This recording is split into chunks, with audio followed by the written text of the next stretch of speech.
उल्लेख केला म्हणे कवी लग्न केल्यानंतर वगैरे. आता मला नेहमी आज सांगितलं गेलं, त्यांना सांगितलं पाहिजे की माणसं सुखी होण्यासाठी लग्न करतात, जे लग्न करत नाहीत त्यांचा सुद्धा हाच विचार असतो. उशिरा काय अनेकांना तर त्या विचारातून मी आहे. माझं अजून लग्न झालेलं नाहीये, पण काय योगायोग आहे. माधव पावडेजी तुमचं अभिनंदन केलं पाहिजे, तुमचे मी आभार मानतो की लग्नाच्या आधीच तुम्ही छान बँड वायर लावला आणि त्याच्या आधीच फेटा घालून दिलेला आहे. अजून काय पाहिजे मला असं वाटतं. फार सुंदर योगायोग आहे. आणि सगळ्यात आधी दादा शुभेच्छा देतो आदरणीय प्रतापराव चिखलीकर साहेबांना, आणि आयोजकांचे आभार मानले पाहिजे. शिवाजीदादा मुलगेकर या ठिकाणी, माधव पावडे साहेबांचे मी आभार मानतो. मी मीडियाचा माणूस तुम्हाला सांगतो आभार का गरजेचे असतात, कारण की आमच्याकडे बातमी चालली, मी माझा होतो त्या ऐश्वर्या राय बच्चन आणि अभिषेक बच्चनला पोरगी झाली आराध्या. बातमी चालली दादा, मी माझा होतो, बातमी चालली अमिताभ बच्चन आजोबा झाले, अमिताभ बच्चन आजोबा झाले. आम्हाला सगळ्यांना प्रश्न पडला अभिषेक बच्चनचं काय झालं. ज्याचं त्याचं श्रेय त्याला दिलं पाहिजे असं मला वाटतं. म्हणून माधव बावडे तुमचे आभार आहे या कार्यक्रमाला मला बोलवलं. आणि खरंच या शहरावरती माझं खूप प्रेम आहे, नांदेडवरती. प्रत्येक शहरात गेलो तरी असंच म्हणत असतो, तरी या शहरात विशेष प्रेम आहे. आणि काय छान तुम्ही बसलेले सगळे, तुमच्यासाठी सुद्धा टाळ्या वाजवा.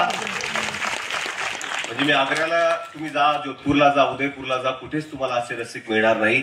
मी तिकडे गेलो नाही म्हणून सांगतोय. पण त्या कोकणामध्ये पेटीत आंबे घालून निर्यात करतात की बघा आमच्याकडचे आंबे कसे आहेत. मला वाटतं हे नांदेडचे रसिक पेटीत घालून निर्यात केले पाहिजे आणि तिकडे दाखवलं पाहिजे पुण्या मुंबईला की बघा रसिक कसे असतात. आणि राजकीय आहे. काय सुंदर खेळी केली आहे सगळ्या सूत्रसंचालका दोघांनी सुद्धा. पहिला मान बरोबर विदर्भाला दिलाय म्हणून त्यांचे. आणि कसं असतं, शर्टाचं पहिलं बटन बरोबर लागलं की बाकीची सगळी बटणं बरोबर लागतात. शर्टाचं पहिलं बटन चुकलं की बाकीची सगळी बटणं आपोआप चुकत जातात. पहिलं बटन बरोबर लागलंय, दुसरं बटन लावण्यासाठी मी आता उभा आहे. मी पुन्हा येईल असं म्हणले म्हणून विदर्भाला मान दिला. ते पुन्हा आलेले आहेत, कसे आले तुम्हाला माहितीये. मी अराजकीय बोलतोय, राजकीय अजिबात बोलत नाहीये, तुम्ही गैरसमज करू नका. चव्हाण असलो म्हणून काय झालं. सभागृह सुद्धा शंकरराव चव्हाण आहे. रचना तुमच्या समोर ठेवतो. एक जुन्या काळाचा उल्लेख झाला. पहिले काळ कसा होता, माता भगिनी समोर बसलेल्या आहेत. तो विचार करून आधीची दिवाळी आणि आताची दिवाळीची तुलना करणारी कविता आपल्या समोर ठेवतो. आशा आहे तुम्हाला कविता आवडेल. वा म्हणा, म्हणजे जिथं दाद द्यायची तर बरोबर वाहा म्हणा. तीही एक दिवाळी होती सगळे सोबत असायचे. तीही एक दिवाळी होती सगळे सोबत असायचे. चेहरे ते वेगळे जरी सगळे सारखे दिसायचे. खरेदी करायला सगळे आम्ही मिळून जायचो बाजारी. आणि नाती गोती तर असायचीच आणि असायचं शेजारी. शेजारच्या त्या काकू सुद्धा यायच्या चिवडा करायला. शेजारच्या त्या काकू सुद्धा यायच्या चिवडा करायला. आणि माझी आई तर ठरलेलीच त्यांच्या चकल्या काढायला. फराळासाठी अख्खी गल्ली प्रत्येकाला बोलवायची. वेगवेगळी चव फराळाची आमची दिवाळी खुलवायची. नाही स्पर्धा, नाही शर्यत, ना कसली बरोबरी. अहो नात्यांचा तो उत्सव नुसता जणू मेळे घरोघरी. मला आठवतंय मी अन आई जेव्हा दिवे लावायचो, पहिला दिवा आमचा आम्ही काळोखात ठेवायचो. मला आठवतंय मी अन आई जेव्हा दिवे लावायचो, पहिला दिवा आमचा आम्ही काळोखात ठेवायचो. इतका व्हायचा लख प्रकाश नसेल जितका मंदिरातही. अंगणातले दिवे खरोखर लागायचे अंतरातही. आजही होते दिवाळी, फक्त घरात असतात लोक. चार कंदील लागतो दारी, तरी फटाके तर उडता फार. एकमेकांच्या घरी जायची नसते कुणाची इच्छाही. एक मेसेज टाकला की पोहोचून जाता शुभेच्छाही. शेजारच्या काकूही शिकल्याय आता चकल्या काढायला. माझ्या आईची गरज नाही. शेजारच्या काकूही शिकल्या आता चकल्या काढायला. आणि माझ्या आईला तर इंटरेस्ट नाही आता फराळ करायला. कुठे हरवले कुणास ठाऊक फराळाचे ते सोहळे. फराळातही आले आहे रामबंधू आणि चितळे. कुठे हरवले कुणास ठाऊक फराळाचे ते सोहळे. फराळातही आले आहे रामबंधू आणि चितळे. दिवाळीच्या वस्तू सुद्धा त्याच वापरतो आम्ही. दरवर्षीचाच कंदील असतो, लाईट तेवढा बदलतो आम्ही. दरवर्षीचाच कंदील असतो, लाईट तेवढा बदलतो आम्ही. आपलं घर आपली दिवाळी सण एवढाच राहिला आहे. आपलं घर आपली दिवाळी सण एवढाच राहिला आहे. इकडे दिवा लावला की मी तिकडे विसताना पाहिला आहे. इकडे दिवा लावला की मी तिकडे विसताना पाहिला आहे. लक्ष्मीला लक्ष्मीने पूजून लक्ष्मी प्रसन्न होत नाही. लक्ष्मीला लक्ष्मीने पूजून लक्ष्मी प्रसन्न होत नाही. आणि नुसतं उठणं लावल्यानं जीवनात सुगंध येत नाही. दिवाळीला दिव्यासारखं आतून जाऊन यायचं असतं. दिवा नसला हरकत नाही, आपण दिवा व्हायचं असतं.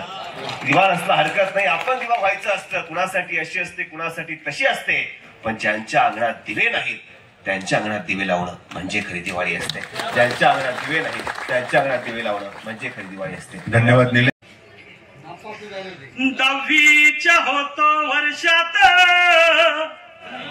धिंगा मस्तीच वर्गात मास्तर होता सांगत आम्ही मातर कोमात हंग घसरलो अभ्यासामंदी आणि हातामध्ये निकालाला जी नापास झालो जी, नापास झालो जी, नापास झालो जी. बदलून गेलं या सार, नापास झालं की सगळंच बदलतं. बदलून गेलं या सार, शाळेची सुटली आदोर ऐकील नाही कुणाच गुरमीत मी जो मात. आता शेतामंदी यावता माग आणि हातामध्ये रुमण आलं जी. नापास झालो जी, नापास झालो जी, नापास झालो जी. किती किती रडलोया. एकदा वेळ गेली म्हणून कान पडून काय. किती किती रडलोया, रानामध्ये पडलोया, दोरामाग हिंडलोया. दमलं दमलं ठरलं होतं म्हणी जायचंय कॉलेज मध्ये, भांडणात अडकलो फसलं हे फसलं. नादान दोस्ताच्या फसलं, हसलं सरगाव माझ्यावर हसलं. कळलं समद हे उशिरा वळलं. आता मुरलिया अनवाळलिया, आता मुरलिया अनवाळलिया अन सपन सार खाक झालं जी.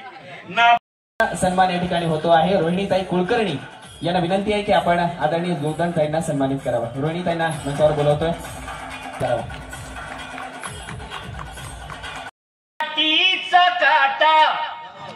बोराटीचा म्हणजे बोरीचा काटा. गावरान बोरीचा वाकडा असते, सरकारी बोरीचा सरळ असते.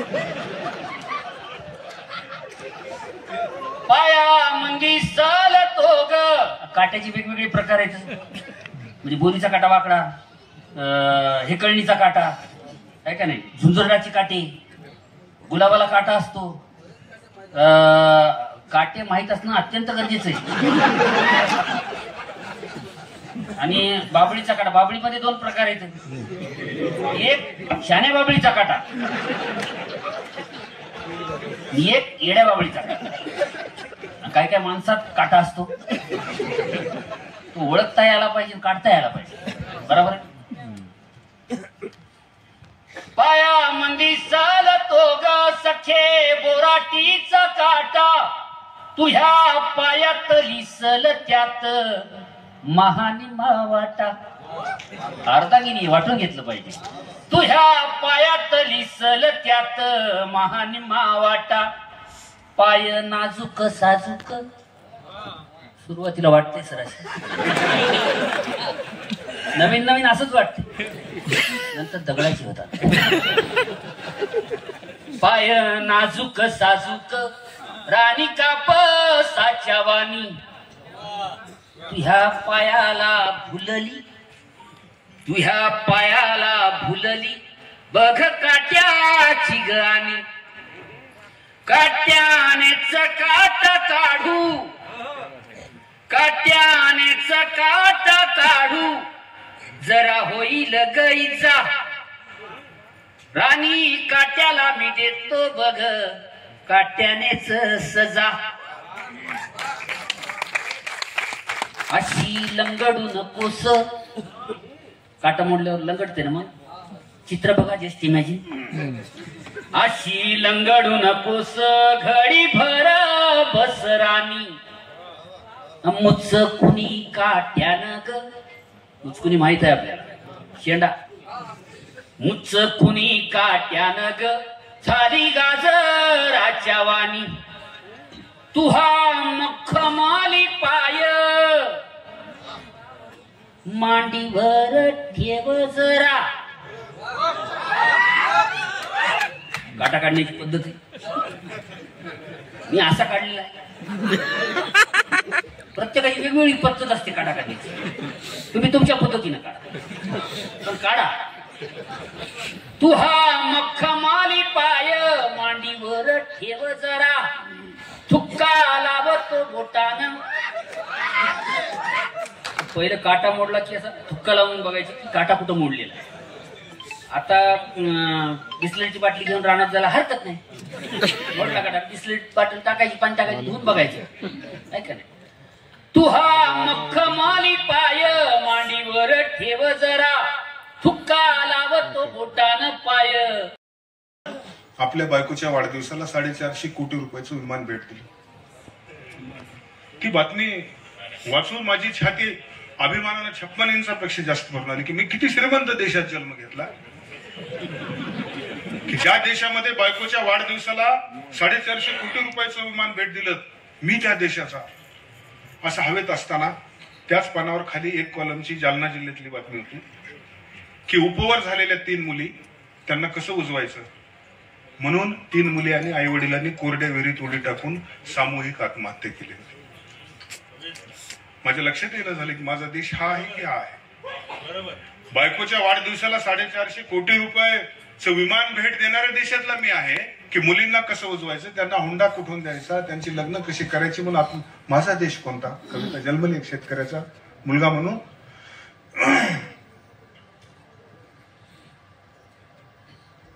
की मग मी नेमका कोणत्या देशातला आहे या भावनेतून ही जन्मलेली कविता.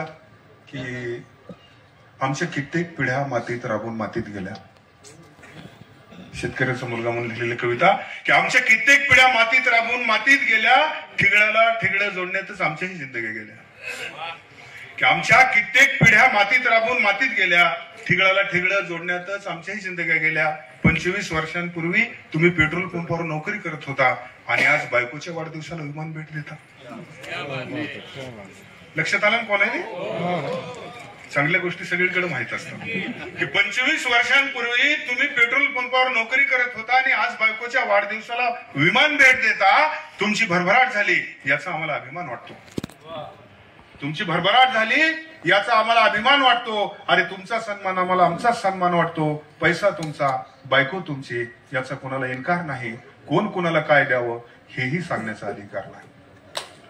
पैसा तुमचा, बायको तुमची, याचा कुणाला इन्कार नाही. कोण कुणाला काय द्यावं हेही सांगण्याचा अधिकार नाही. अरे पण ज्या देशात वर्षाकाठी लाखभर शेतकरी आत्महत्या करतात, अरे ज्या देशात वर्षाकाठी लाखभर शेतकरी आत्महत्या करतात, जिथं कित्येक कळ्या उमलल्या आधी कुस्करल्या जातात, हजारो जणी आईच्या गर्भातच ठार केल्या जातात. पोरींना कसं उजवायचं म्हणून काही जण विहिरीजवळ करतात, तर काही जण पोट कसं भरायचं म्हणून अजन्म मारे जातात. तुमच्या महालावर विमान उतरताना आमची नजर क्षणभरही हटत नाही. मुंबईला 6,500 कोटी रुपयाचा बंगला 3 लोकांना राहण्यासाठी. आमची शूटिंग संपली की तिथं जायचं बघायला आम्ही साडेगावमध्ये समोरून. वर हेलिपॅड, वर स्विमिंग पूल, 3 लोकांसाठी 6,500 कोटीचा बंगला. आणि आजूबाजूला सगळी झोपडपट्टी, अंग खाजवत बसलेले कुपोषित बालक. की तुमच्या महालावर विमान उतरताना आमची नजर क्षणभरही हटत नाही, पण आजूबाजूला दाटलेला अंधार बघून तुम्हाला काहीच कसं वाटत नाही. की तुमच्या महालावर विमान उतरताना आमची नजर क्षणभरही हटत नाही, पण आजूबाजूला दाटलेला अंधार बघून तुम्हाला काहीच कसं वाटत नाही. तुम्हाला वाटतं की क्रिकेटपटूंना मिठ्या मारताना आम्हाला कोणी पाहत नाही.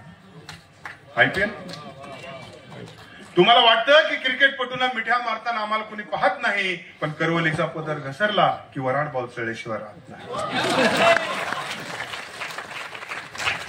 विचार करा, गरिबांची अशी मजाक उडू नका.